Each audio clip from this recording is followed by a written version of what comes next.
Good evening, everyone. I hope everyone's having a great Thursday evening, July the 15th. My name is Philip Mock, and I am the project coordinator for the Prosperity Roundtable here in Chatham-Kent. We're a local initiative that works to engage people, support people, and help them get ahead in ways that work for them. Tonight, we are doing another Ask the Expert panel discussion with one of our best friends, number 3, Jeff Wilkins. This is our third time doing this, Jeff. And I'm so excited you're back for a third time because it's really important. Jeff Wilkins joins us from the Chatham-Kent Legal Clinic.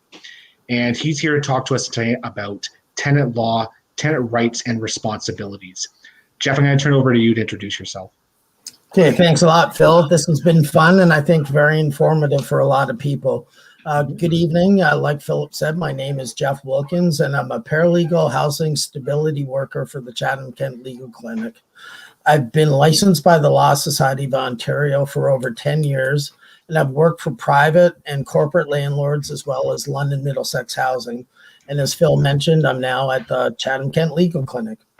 If you have any questions involving landlord and tenant issues, please let us know, and we'll try our best to answer your questions. Thanks, Phil. No worries. Thank you, Jeff, for joining us. We really appreciate it. For those who were not here earlier today, Jeff also joined us at 2 o'clock today to chat also about tenant law, tenant rights, and responsibilities. During that call, we had a lot of great questions come in. We had a lot of great conversation. I really do recommend taking a look at that video. We talked about the different types of forms you might receive, the N12, the N4, for different reasons. We talked about being potentially brought up for eviction because your landlord wants to do renovations or wants to move into your property. We talked about a variety of different issues, and we're continuing the discussion tonight.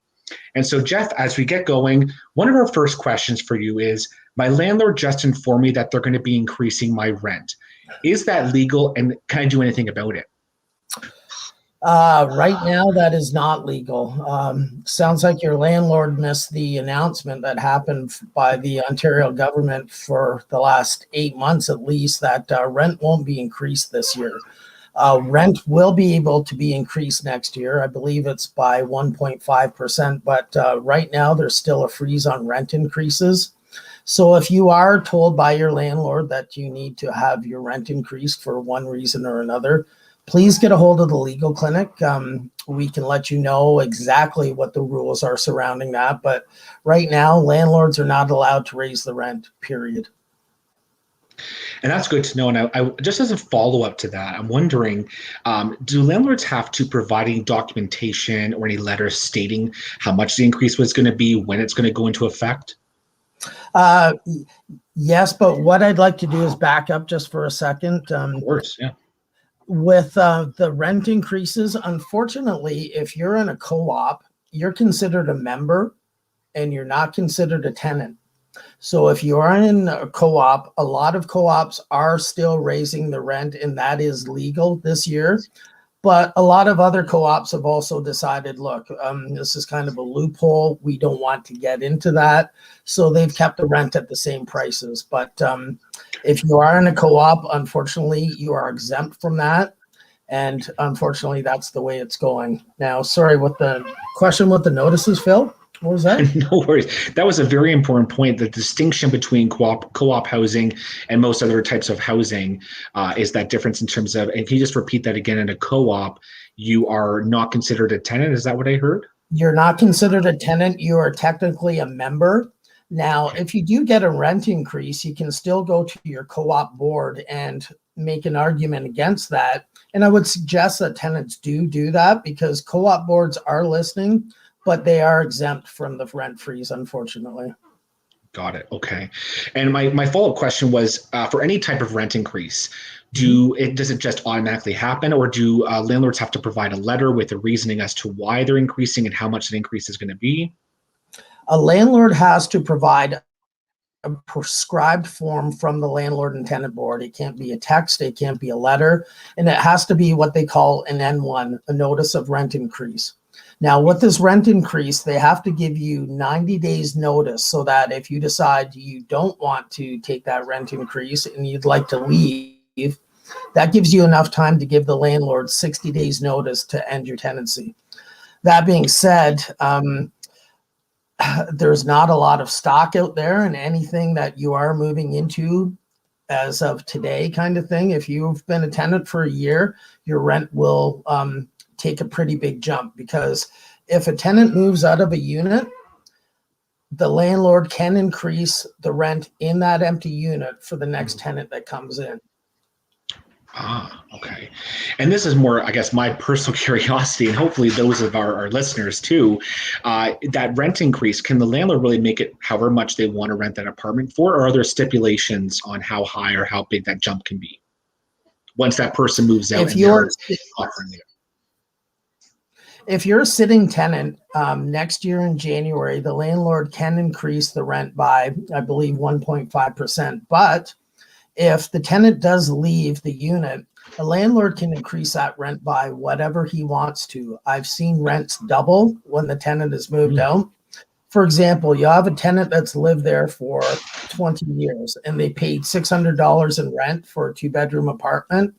As soon as they leave, that landlord can turn around and charge him whatever the market will bear, which is normally about double right now in Chatham. Okay. Gotcha. I appreciate the distinction. Thanks so much for answering that. We actually have a question here from our friend George. George is reaching out to ask us tonight, in Chatham-Kent, based on the bylaws and laws of the province, is a landlord required to provide running hot water to a kitchen of a rental unit? They've gone some mixed answers in the past, so they want to ask the question to you.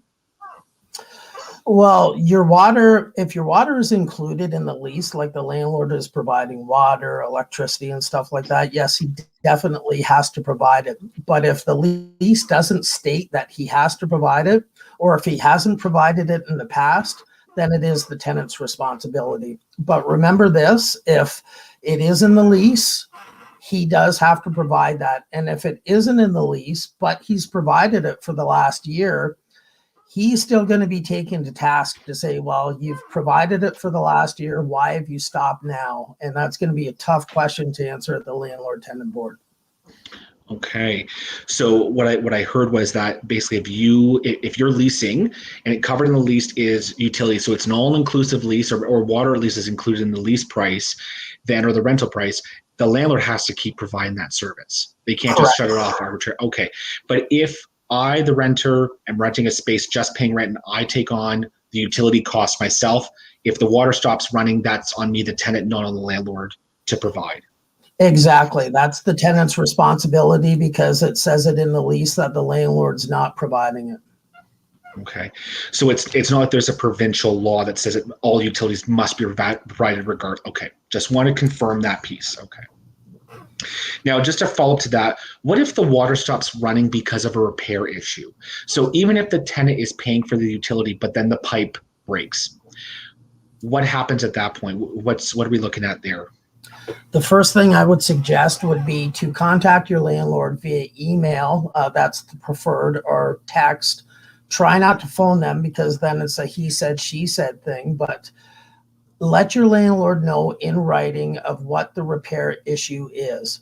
Because what the landlord tenant board wants to know is what the issue is, what the maintenance issue is, when did you let the landlord know, and was it a reasonable amount of time that the landlord took to do the maintenance? If the landlord won't answer you and you do reach out and say, look, my water stopped running, and they won't answer you, please contact the clinic, because there are ways that you can go after the landlord at the landlord tenant board for maintenance, a T6 application. But also we might be able to phone the landlord and have a quick talk with them about, these are your responsibilities. You need to look after this, because a lot of times the landlord's not sure what his responsibilities are. So sometimes if you get a hold of the clinic, we can give you the advice, and you can speak to the landlord and say, look, I was talking to the legal clinic and they said that, yes, it's your responsibility. And if that doesn't work, if the situation is the right one, we will phone the landlord and say, look, you need to look after this. We want to make sure that the tenant and landlord relationship is kept healthy. So please look after this. If not, then we need to go the way of the landlord tenant board. I always say to have a conversation with your landlord, because you want to keep that relationship as good as you can, because it's a business relationship and both parties need each other. So you want to keep that as friendly as possible. Mm-hmm. I think that's a very key point. I think I said at 2 o'clock, not all relationships are going to work out. It happens. But if you can maintain that strong, healthy relationship with a landlord, then there's willingness to work on both sides. There's a little bit of flexibility, give and take, and you guys come to a win-win solution. It really is a smart approach to work as well as you can with your landlord. They are people too, frankly. Yep. Now, we have a follow-up from George. And George, apologies for misunderstanding the question. George asks, it's not necessarily that the landlord is paying or not paying for utilities. What he was actually getting at was, well, what if there's not even a hot water connection to the kitchen? There's no hot water connected to the unit. There's no water connection to the unit. I'm not sure if that's an answer you might have, but I'm wondering, if I'm renting a unit, does the landlord have to provide utility connection to that unit? Does that make sense? Yes, it kind of does make sense. From the question, it sounds like there's never been hot water that has gone to right. the unit, which I would think would be a property standards issue. I would get a hold of property standards and see if that is covered under there, because for you not to have hot water in that place, living there is going to be kind of difficult. And it makes me wonder if this is a legitimate rental unit. Now, that being said, if there are issues with the unit and it isn't legitimate, property standards can shut the unit down. Now, that only happens in worst case scenarios where the place is not livable, but you need to be wary of that. I would, in this situation, though, give property standards a call and see if they can help out. They are very good in Chatham-Kent. And if the landlords don't listen to what they say, they have a lot of different remedies to make sure that they follow through with what they need to do. The tenant could also phone the Rental Housing Enforcement Unit. All you need to do is Google that number. I believe we may also have it in some of the slides we have. But the Rental Housing Enforcement Unit is kind of a police force for the Landlord and Tenant Board. And what they will do is, if they find that something illegal has happened with either a tenant or the landlord, they'll contact that party, let them know how they're breaking the law and what the consequences of breaking that law are. And a lot of times, a landlord or a tenant will stop the behavior because they now know that they could be in a pretty liable situation if they keep up their behavior. Mm-hmm, mm-hmm. And it sounds like this is a tough situation, George. And I think it's one of those things where it sounds like George has reached out, had connections with various different people, and the answers have been varied. So those two recommendations are really important, I think, to follow through with. Thank you very much, Jeff, for those two recommendations. I appreciate it. And George, if you have any follow-up, please by all means keep commenting, and we'll see what we can do to help. And if George does need some help with this, he can phone the legal clinic and we can give him a hand. You took the words right out of my mouth. and ladies and gentlemen, that is the mantra of this Ask the Expert series: is if something's gone wrong, if you have any doubt, if you have any concern, if you're overwhelmed, if it's complex, whatever it may be, if it's about tenant or housing, please give the Chatham-Kent Legal Clinic a call. And I'm gonna take the words out of your mouth now, Jeff, because just to clarify, and check me here if I'm off base, Jeff, the Chatham-Kent Legal Clinic is not the same thing as Legal Aid Ontario, right? You nailed it on the head there, Phil. And I was just going to say, the legal clinic's phone number is 519-351-6771. A lot of people get us confused with Legal Aid Ontario. We are two separate entities. Legal Aid Ontario does do some funding for the legal clinics, but they normally work off of certificates and do family law and stuff like that. With the legal clinic, all you do is phone up and we will help you without certificates or anything like that. Most of our services are free if you do have some kind of subsidy or if you are low income, so it's no charge to the client to come in. But definitely give us a call, because We have a lot of staff there that are willing and ready to help. And I think we've got a lot of good staff that know their housing law pretty well. So give us a call, definitely. I have to agree, Jeff. You guys are an unbelievable group of people over the legal clinic. It's a great team, small but definitely mighty. And so I really appreciate, George, your question. It's a really good question. These are unique questions that we probably didn't probably expect to come out, but I'm glad you asked them. It makes sure that we keep on our toes, but more importantly, you get the help you need through this panel series as well. And hopefully the answer that is going to be put and followed up with you, George, in the comments will really help you with what's going on for you. But again, if you need any further assistance and want to walk through this, by all means, call the Chatham-Kent Legal Clinic. We have a second question from Melissa. Melissa comes to us and asks, how long does a landlord have to have a fridge they've provided fixed if you notified them it wasn't working? So landlord provides you a fridge, in your unit, and it stops working. How long do they have to fix it or replace it? Again, we're looking at what they call a reasonable amount of time. Now, with a fridge, a reasonable amount of time is a very small amount of time because you're talking about something holding your food. So even though it's not considered an essential item, I do consider that an essential item, and the board does also. So if your fridge isn't working, please give us a call. That way we can give you some advice on this, and you can phone the landlord back and say, hey, we were talking to the Chatham-Kent Legal Clinic and they say you need to get on this right away. A lot of times landlords will change their tune if they know that they are breaking the law, because sometimes they don't know. Sometimes they figure, you know what, I gave you a fridge. It may not be working the greatest, but at least it's working. If they don't know it, it's not really a defense at law, but if you're able to say to them, I've been talking to the legal clinic and this is what they told me, sometimes that'll work for you. If it doesn't work for you, give us a call back. If we do need to do a T6 for tenant's maintenance to get you a new fridge, we can help you with that. We normally won't represent on things like that because of the workload that we have, but we can walk you through the whole process. And if it does go to a hearing, we're also tenant duty counsel at the hearings. So we'll be able to help you out during the hearings in mediation and maybe come up with some kind of fix for this. But the key thing is to let the landlord know in writing that you're not happy with it and get a hold of the clinic and make it a happy email, not happy, but a friendly email, because you want to keep this relationship as good as you can, because the worst thing you can have is a bad relationship between the landlord and tenant. It makes it pretty difficult to go home to a safe environment every night.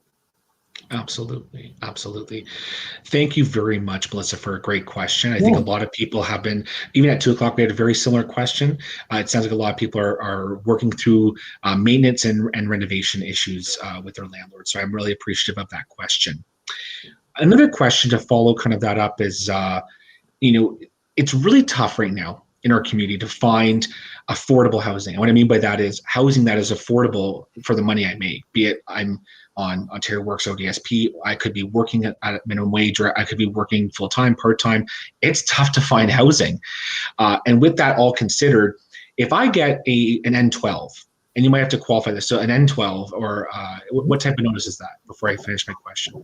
An N12 is a landlord moving in or the purchaser moving in. Yep. So an N12, I'm given an N12 by a landlord saying they're going to renovate or move family into my unit. I have 60 days to leave. What if I can't find any place that I can afford? Can I request an extension? Is that possible?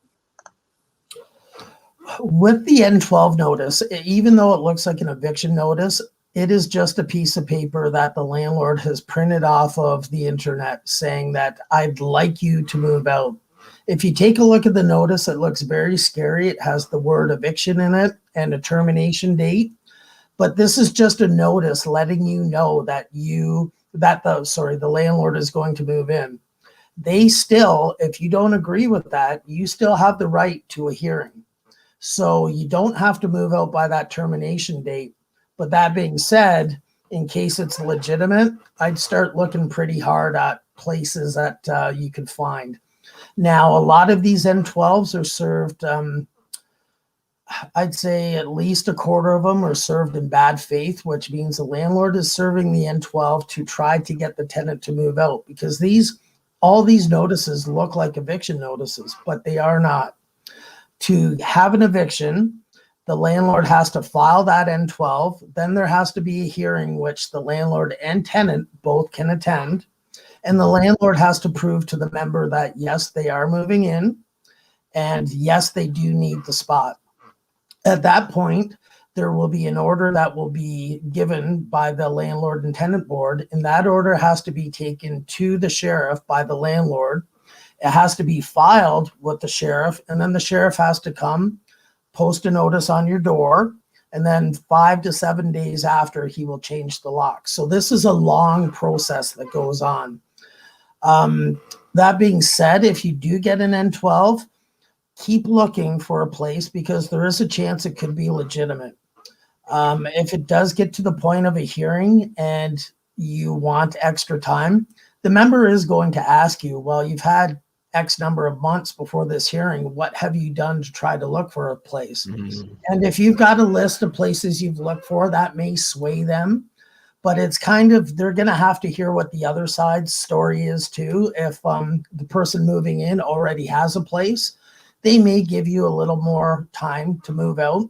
But if the person moving in has lost their place and they're waiting, the time they're going to give you will be shorter. So you don't have to move out by the termination date, but be very careful, because if it is legitimate, you might get an extra month before the hearing. But during the hearing, because the landlord does have the right to move into his own place, they will give an eviction order on that if the landlord can prove he is moving in. Okay. So moral of the story, we get an N12 or that notice that says, hey, we need Call call Jeff. That is the number one moral. But a part of that as well is also start looking just in case. Yeah. Keep the options open. Make sure you're still looking. So it depending on the circumstances of the family member or the family member moving in or the landlord moving in, you might be able to get an extension, but might not, depending on the situation. Yeah, it's very driven by the situation. But that being said, with these N12s, some of them are done in what they call bad faith, where the landlord is just serving this to try to get you to move out. If you do suspect that and you've moved out, keep an eye on the building, because if all of a sudden it goes on Kijiji or there's a for rent sign in there, you can take the landlord to court on a bad faith application. And after September of this year, the landlord will be required to pay you your full year's worth of rent at the new rate. Wow. This has changed since last March. It used to be they would have to pay the difference, but now they've said that the landlord will have to pay the full rate. And that tells me right there that they're seeing so many of these bad faiths going through that they've had to increase the penalty pretty large. So, that tells me a lot when the landlord tenant board decides to make a change like that.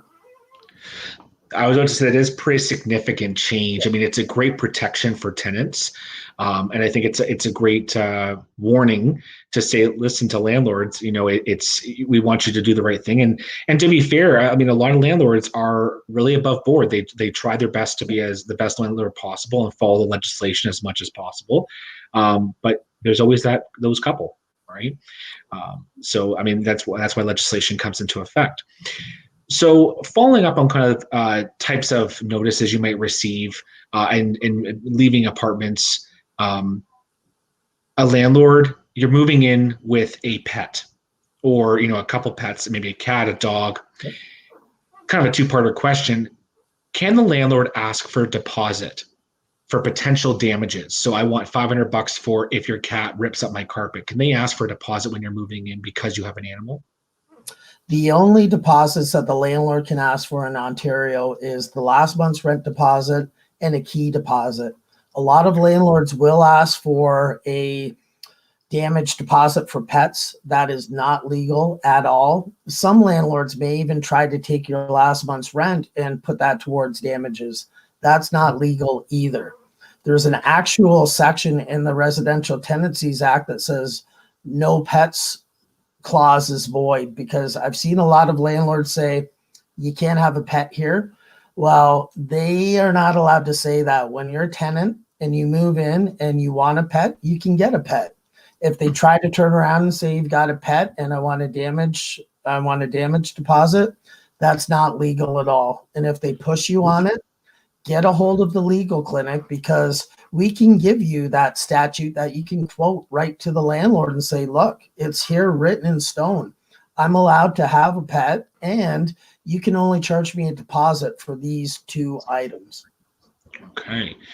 Good to know. Good to know. I mean, that's pretty significant, because I think a lot of landlords try and say, no pets allowed at this for this rental. So that's pretty significant to know that is not valid or not legal under the Residential Tenancy Acts. And a follow-up then to that question. Say you leave your apartment, kind of on the same token. You're leaving your apartment, you've moved out. A couple weeks later, the landlord says, I want $2,000 for damages because of this, and this. What can you do in that situation? And you might even say, I didn't damage anything. What's the process to that? Right now, and this is the weird time in residential tenancies and housing law, they have made some changes that haven't come into effect, but changes for damages by a tenant. Right now, if the tenant moves out and the landlord notices damages, the tenancy's already gone. It's already done. So he would have to take that tenant to small claims court to try to recover whatever damages. As of December 1st of this year, I believe it changes. It may be the 31st, but they keep switching it up. After that date, the landlord is allowed to go to the landlord and tenant board and try to recoup those damages. So that will be changing very shortly. There's pros and cons to that. I think for the tenants, the big con is that small claims court is expensive, so a lot of landlords won't go there to collect. Landlord tenant board, not quite as expensive and not as time consuming. So you may see a lot of tenants being brought back after this year for damages for a unit that they've left already. So my suggestion, if you are worried about this, when you move in, most landlords will have a move-in checklist, and they'll have you check off any damages that you've seen. If they don't, make your own when you're looking at the unit. And when you leave the unit, take pictures of all the rooms so that all of a sudden, if they say there's 5 fist holes in this wall, you can show a date stamp picture saying, no, there weren't on this date that I moved out. So cover yourself with pictures on that if at all possible. I think that's a really important lesson, is that in all of this, as you're navigating these processes, you get a notice, you're trying to work with the landlord on things, documentation, document it. I think that's the name of the game. One thing I tell a lot of tenants, if they're starting to have a little bit of problems with their landlord, is I tell them to go to the dollar store and buy a little spiral bound notebook, a little 2.5 by 4 inch spiral bound notebook, and document every conversation, dates and times that you have with that landlord, so that you can come back and be able to discuss it with a rep or the board, saying this is exactly what happened. Now, with any notices that you get from a landlord, like we said before with the N12s, they look like eviction notices and they look scary. They're not eviction notices. It has to go through the court system. So if you do get any kind of notice, get a hold of the legal clinic. We can walk you through your rights, your responsibilities, and that's pretty much what it is. Having the knowledge to know, yes, I do have to leave, or no, I don't have to. And a lot of times you do have options. So please get a hold of us. Exactly. Get a hold of the Chatham-Kent Legal Clinic. And I appreciate you saying writing it down, because I think, for those who might not have been through the landlord tenant board before, it is a pretty lengthy process. It's in months. It's not, a couple days, a couple weeks, it's months worth of time. And if maybe by the time your session with the members of the landlord tenant board has come up, it could have been months, and they might have changed their behavior, and it's hard to remember months and months ago exactly what dates and times things occurred or what conversations occurred accurately. So writing them down helps you bring that forward, that evidence forward for the trial. And the landlord tenant board is very specific with their notices. They want to know the dates. And if you don't know the dates, there's not a very good chance of winning your case, because they want to know what happened to who, when. So write those dates down, write down exactly what happened. You may not ever have to use it, but if the case that you need to use it, it's very handy to be able to open up that notebook and say, on January 1st, I wrote this down. You're going to be a very credible witness for yourself at the hearing if they see that you've done this and done your due process. Mm-hmm. Credibility is a big piece of this, I think, as well. So I really appreciate that mention of that too. And so before we get back to answering some questions, I think it's time we do our little midway through break time here. We're just gonna talk about housing in Chatham-Kent. Now, we did this at 2 o'clock, but it's important that we talk about this here too. So in any community, we have what's called the housing spectrum. The housing spectrum really talks about how there's different types of housing available in any community.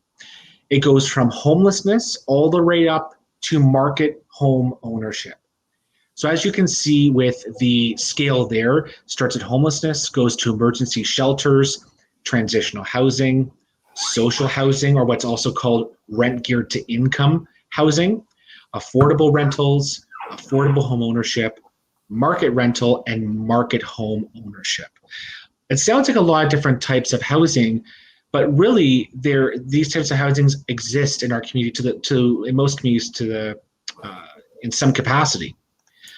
And in talking about this, Jeff, I wonder if we want to talk about the difference between transitional housing versus the different types of housing that we might already know about.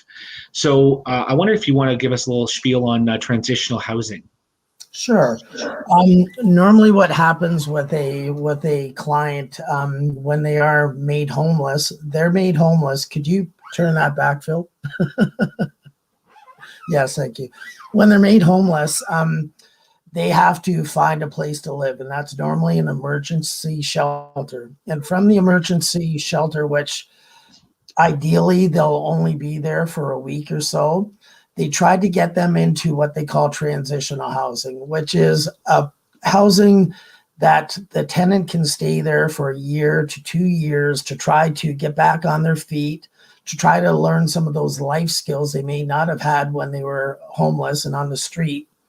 And from there, after they've learned these life skills just from being there a couple of years, they can transition on to RGI housing, which is more permanent.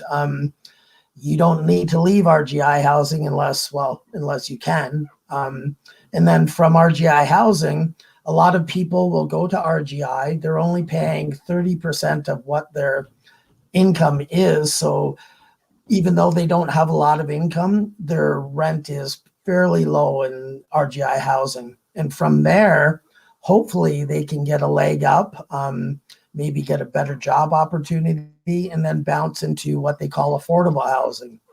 And affordable housing is 80% of what the market rent is for any certain area. Now, that being said, 80% of what the market rent is, that market rent has gone up at least sometimes double in some cities. So affordable housing may have been a good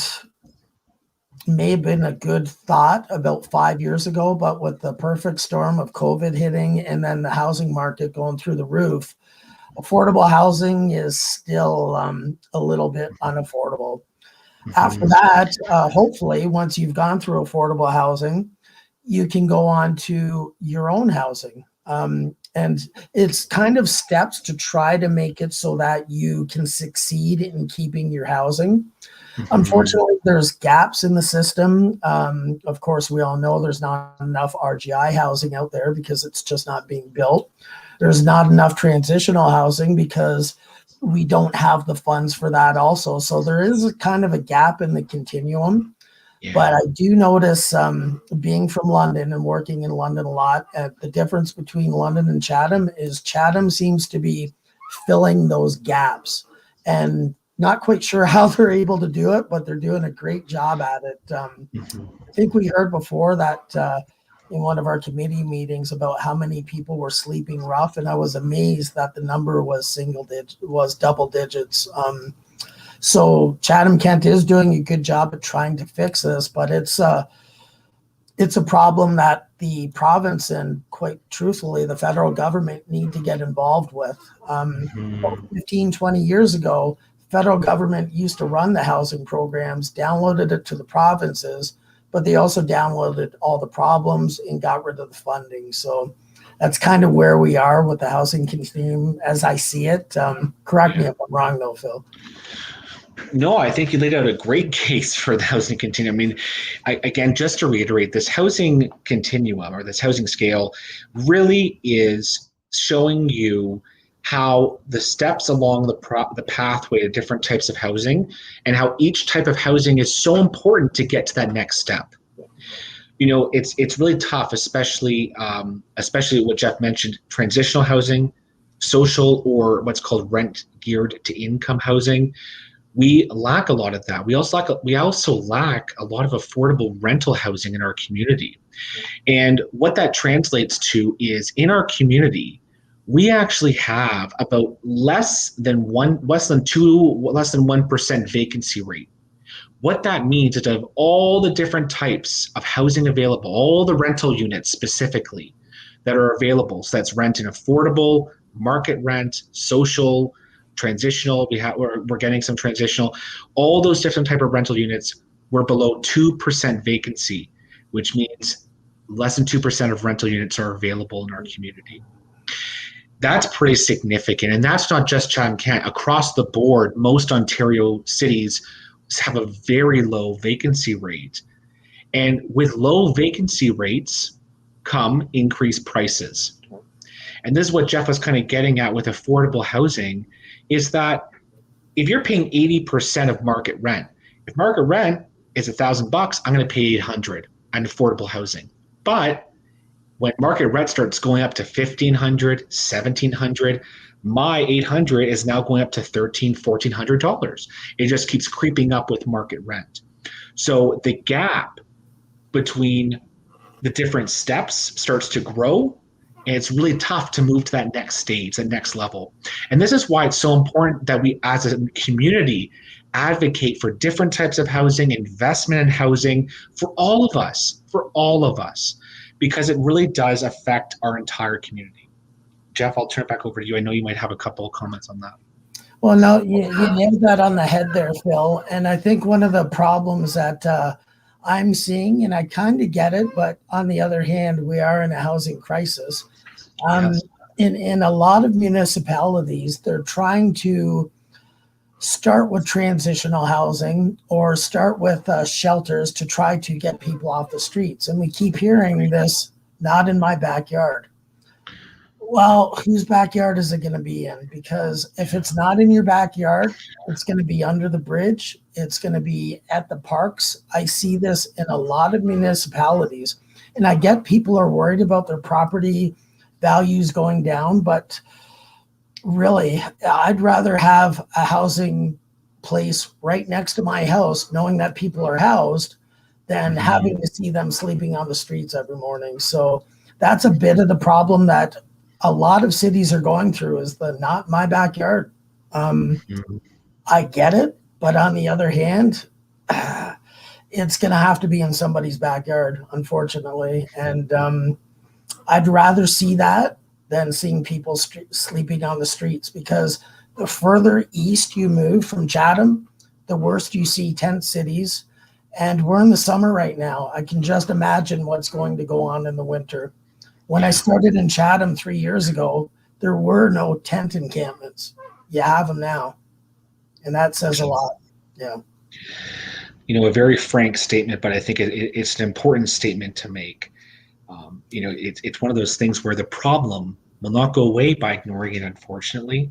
We have to address it. We are in a crisis. We have to invest as a community. This isn't for a certain group of people. All of us need to work together for this. So I appreciate y'all indulging us in a little in our little spiel there. I But we like expect to a land little. home. I Yeah, expect some not so blowback little. from that. So yeah. That's right. It's not so little is right, but it's a very, very important concept. And it's why we're here. We're here to talk about tenant rights and responsibilities. But to even become a tenant, we have to have enough housing to make sure everyone can be a tenant or at least own their own homes and go from there. Yeah. So coming back to some of the questions, we do have some more comments coming in. So Jeff, any advice for a tenant who is intimidated by their landlord? And maybe there's an example to attach to, like, for example, I need some maintenance done and my landlord's very intimidating, very gruff, doesn't want to speak to me, doesn't want to address it. Is there anything I can do about that? Well, yes, you can, again, phone the legal clinic, but it depends what you mean by intimidated, because if you're intimidated, you're afraid of the landlord, sure, get a hold of us, please. We can help you with the applications, may even be able to help with some phone calls if we have time. But I'd rather see the tenant and the landlord try to work stuff out so they keep that relationship going. If you don't try to work it out with the landlord and he doesn't know anything about it, and all of a sudden he gets a phone call from a legal clinic, he's going to have his hair stand up and go, hey, wait a second, these guys are being aggressive and just phoning a lawyer. So what I would pretty much do is, if you're intimidated, I understand that, but an email to the landlord is less intimidating. And if you still don't get anywhere and you're feeling even more intimidated, because I do know a lot of landlords that do use that tactic, get a hold of us, because we're used to this. We're used to dealing with situations that may be a bit escalated, but sometimes you can solve the problem and make everybody happy just by a conversation. So try to solve it yourself, but if you can't, get a hold of us, please. Okay. So again, that moral story, if there is an issue around intimidation and you're not really sure how to approach the landlord or how to approach the topic, reach out to the Chatham-Kent Legal Clinic and they can walk through. Okay. And so this is a question that I think maybe people might be aware of or might not be aware of. But I wonder if you can speak to the issue or the situation of boarding versus tenancy. And what I'm kind of getting at is, what is the difference between renting a property or a rental unit or an apartment versus me renting a room in my landlord's house? So can you kind of speak to the difference between those two? Sure. If you're a tenant and you share a kitchen and a bathroom with a landlord, you're considered a boarder. And when you're considered a boarder, you have very little rights. You have no rights under the Residential Tenancies Act because you're not a tenant, you're a boarder. Now, that being said, if you've paid for the month of July and the person you're living with says, I've had enough, I want you out tomorrow, you've got a good argument to say, hey, look, even though I'm not covered under the Residential Tenancies Act, this is a contract between you and I, and this contract is not done till the end of the month. So I will leave, but I get to stay here till the end of the month. Or if it's a weekly payment that you're doing, the same thing. I'm paying by week. I get to stay till the end of the week. A lot of times these people who are taking in boarders will phone the police right away and say, this person has to leave. The unfortunate part is a lot of police services don't understand that they shouldn't get involved. But again, with Chatham-Kent, you guys are so progressive. The police know when they need to step back. They don't do evictions. They say, take it up with the landlord and tenant board. And a lot of times that will work out and give the boarder some time to get their stuff together and to get out. But to be in a boarding situation, unless you really, really need to do it, I would suggest not to, because you lose all of your rights. And I've seen way too many times where a landlord has kicked somebody out and gotten rid of their stuff within a week, and the tenant has no avenue to go to. They can try to go to small claims court, but trying to say how much a used couch is or a used TV is going to be pretty difficult in small claims court. So I know boarding needs to be done in some situations, but make sure the person you're boarding with you trust. And if at all possible, try to get your own place. I know that's easier said than done, but at least you'll have some protections under the Residential Tenancies Act. Mm-hmm, mm-hmm. No, I really appreciate that response, because I think sometimes we don't recognize the difference between boarding and tenancy, and how rights are quite different between the two, or what rights that the individual has is quite different. And so it kind of brings us to, I know the question has come in, and it's kind of bringing us back to notices. I think that's the theme of today. Any type of notice, call the legal clinic. I'm sure that's going to be your answer. But this person says, I was served with an N4. So I think you might want to define that. But I was served with an N4 for rent arrears. And the N4 says I have to be out of my unit in 14 days. What can I do now? What does that mean?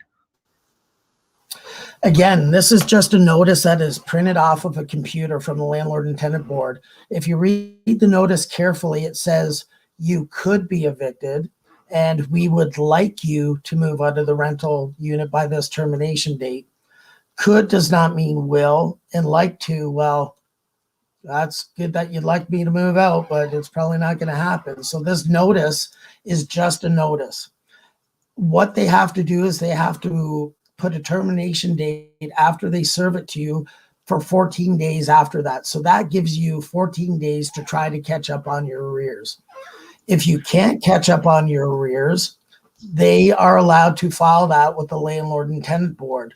That will be an extra $200 you'll have to pay for the filing fee. But that being said, right now it's very difficult to evict a tenant for arrears unless they've made no good faith payments at all. If they've shown any good faith, they will. The Landlord and Tenant Board has made a new law with Bill 184 stating that if the landlord hasn't agreed to a repayment agreement with you, they will force a repayment agreement on the landlord. So they want to try to keep these tenancies going. Now, that being said, when you get the N4, it's going to look scary. You're probably going to want to put it in a drawer or something and think about it.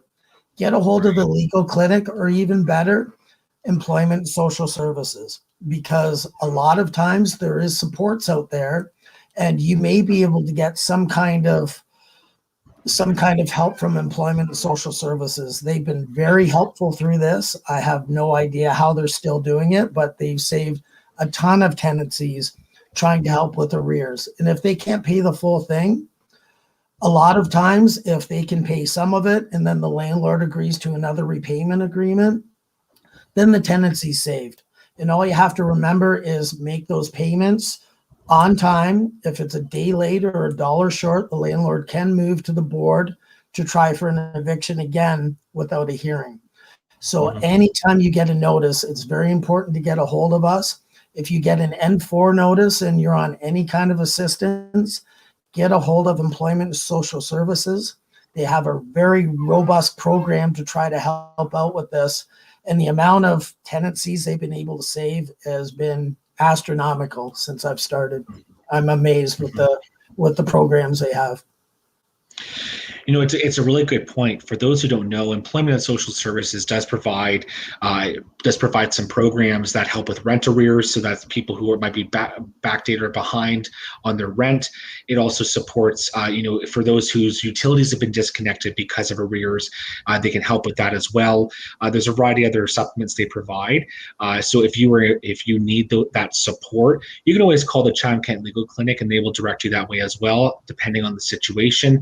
But to get in touch with them directly to determine if you are eligible for those supports, you're going to want to call 519-351-8573, and that is for Employment and Social Services. And you can talk with them about those potential programs and supplements to help you out in that situation. Okay. One thing I might want to add with these N4s, Do not be embarrassed about being in rent arrears. No. These are the most common applications at the Landlord and Tenant Board, and the members do understand. So don't be afraid. Don't be embarrassed. Get a hold of us. I deal with this on a daily basis, and we can help you. The sooner we know about it, the more we can help. If you leave till the last minute, that's when things get a little precarious. So as soon as you get that notice, get a hold of us. We'll get rid of some of the stress level in your life, and there's a good chance we'll be able to save the tenancy. And that is a big piece, especially right now when we're in a pandemic, or at least we're even though it feels like we're coming out of it, we're reopening, we're still right in the middle of it. People are still struggling. Housing is not always affordable. It's not available. So if we can save tenancies, that is the key here. So I mean, if I had to summarize the sort of key points that Jeff constantly is making, it is, in any doubt, call the Chatham-Kent Legal Clinic.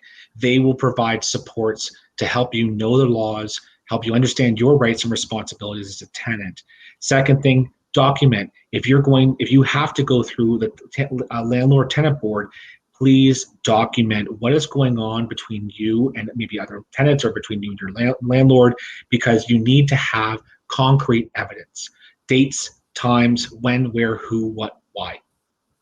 I don't know if I missed. I think those are two key points. I'm sure there's other ones as well. Jeff, if you have any to add. You nailed them, Phil. Those are the two main ones. And don't be afraid or embarrassed by this, because everybody goes through a wrinkle, and that's what we're here for. We're here to help, and believe me, when we can help, it makes our day. So please get a hold of us. That is very well said, Jeff. I really appreciate that. We're here because we want to support people. We want to make sure everyone has a chance to grow and thrive in this community. I know that might sound a little cliche, but it's true. I mean, that's why we do this job, right? We absolutely care, and there's no judgment coming from us. You don't have to worry about judgment at all. This is a time to make sure you and your family, or whoever is with you in your household, to be safe, to be secure, and maintain that housing as much as possible. Let us carry the burden if we can, because we're used to this. So if you can help us, we can help you, and let us carry the burden. That's what we're here for. That's right. And so, Jeff, as we're heading up to 7:30, we have one last question I think is an important one we can squeeze in. If a landlord gives you an intent to enter notice, are they required to give a reason for that entry? Yes, they are. If a landlord wants to enter your unit, they're going to have to give you written 24-hour notice that they are coming in and why they want to come in. If you and your landlord have agreed to communicate through text, they can also give you a 24-hour notice through text. I don't like that very much, because texts get missed. A piece of paper in your mailbox is a lot easier for you to see.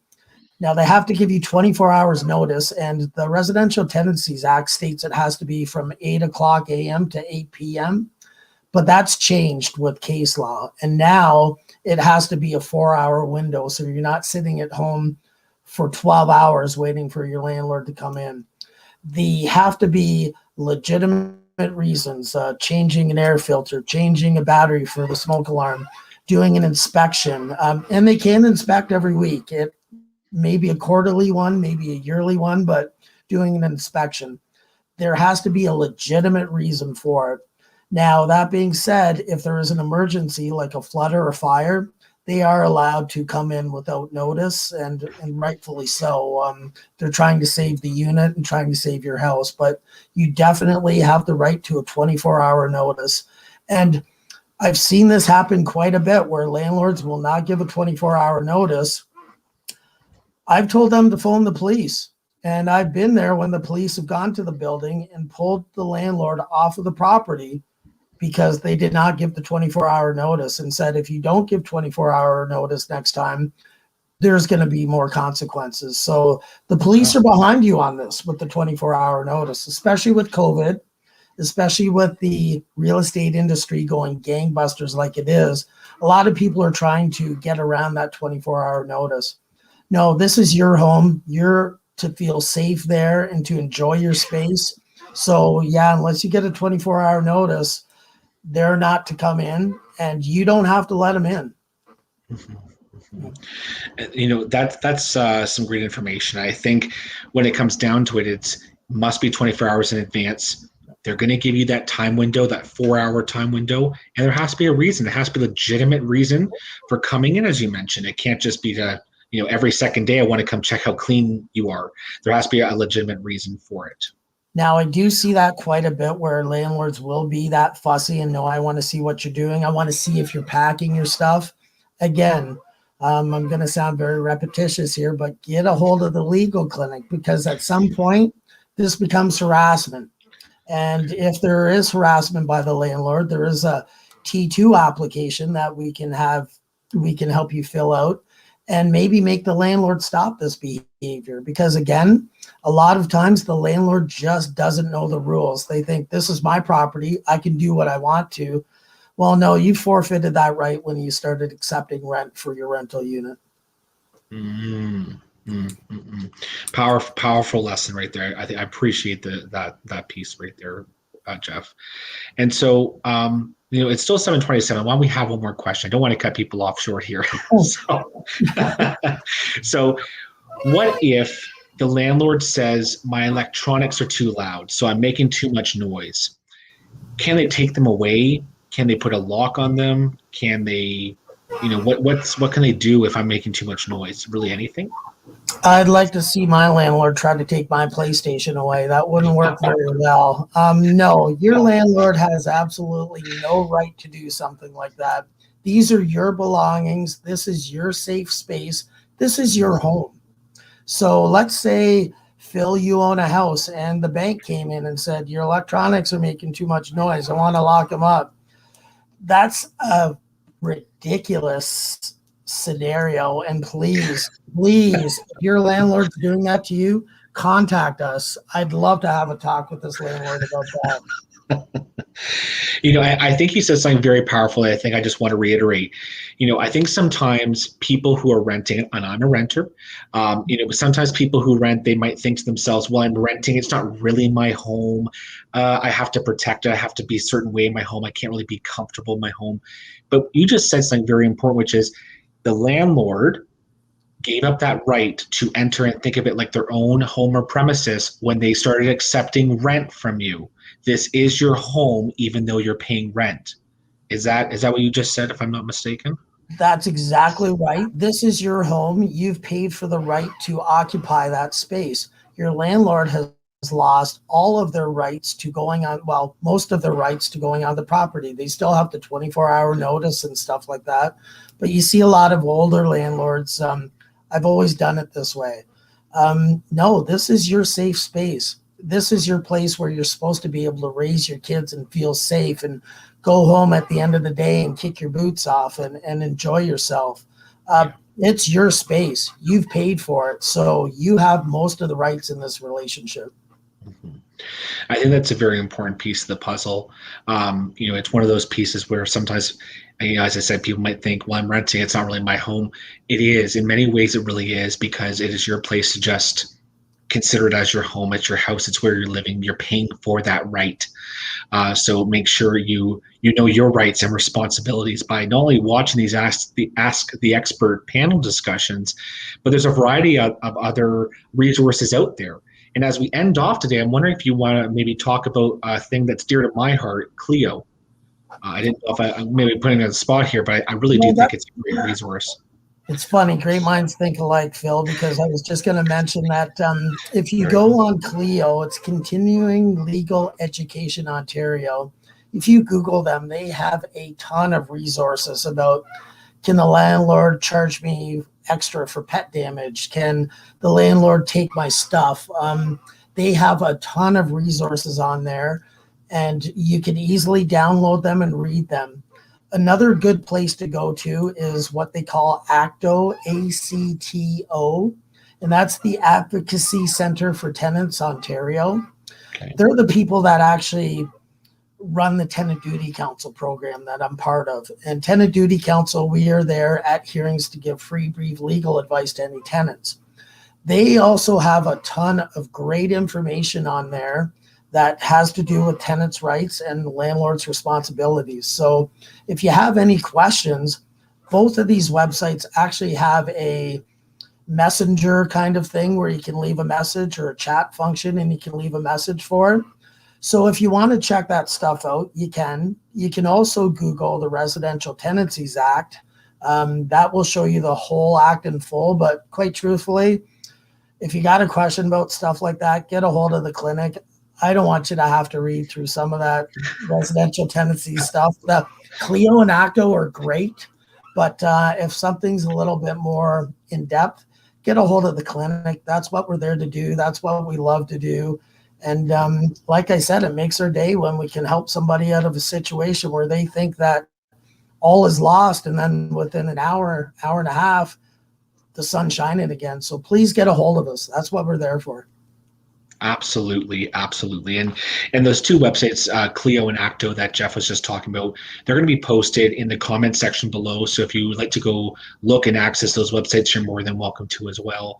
At this point, Jeff, no new comments are coming in. I think it's time for us to wrap up another successful conversation of Ask the Expert, Tenant Law in a Pandemic.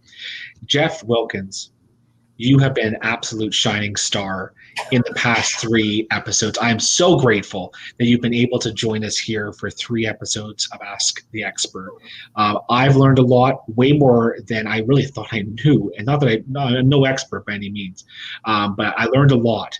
And I'm sure the people of this community who've been watching during or after the live sessions, I'm sure they learned a heck of a lot too. Thank you very much to yourself, your colleague Rasheen over at the Chatham-Kent Legal Clinic, who's been in the background answering questions as well and jumping on a couple times when internet's failed us. But all in all, thank you very much to yourself and the Chatham-Kent Legal Clinic and their team there for everything that you guys do and for this community. Thank you. Thank you very much for this opportunity, Phil. I feel very lucky that I'm working with Chatham-Kent, because I'm not quite sure if people realize, but Chatham-Kent is very progressive with what they do to try to save tenancies and to try to help out tenants. So I'm very lucky with the supports that I have. But thank you, Phil. And if you ever want to do this again, just holler at me. You know where I am. Session number 4 is coming up quick. Thank you so much, Jeff. And thank you very much to the Municipality of Chatham-Kent and Employment and Social Services for hosting these panel discussions with Ask the Expert panel discussions we're having here. We appreciate everything you're doing. And as Jeff said, especially for Employment and Social Services, they're rock stars over there. They got your back. So thank you to them as well for being supportive of this. At this point, we're going to say goodnight. Good luck, and please reach out to the Chatham-Kent Legal Clinic if you have any questions around tenancy and your rights and responsibilities as a tenant. Thanks to everyone, and have a great time. That's what we're here for, and we don't charge. So yeah, come get some advice if you need it. There you go. Thanks, everyone, and have a great night. Thank you. Have a good night, everybody.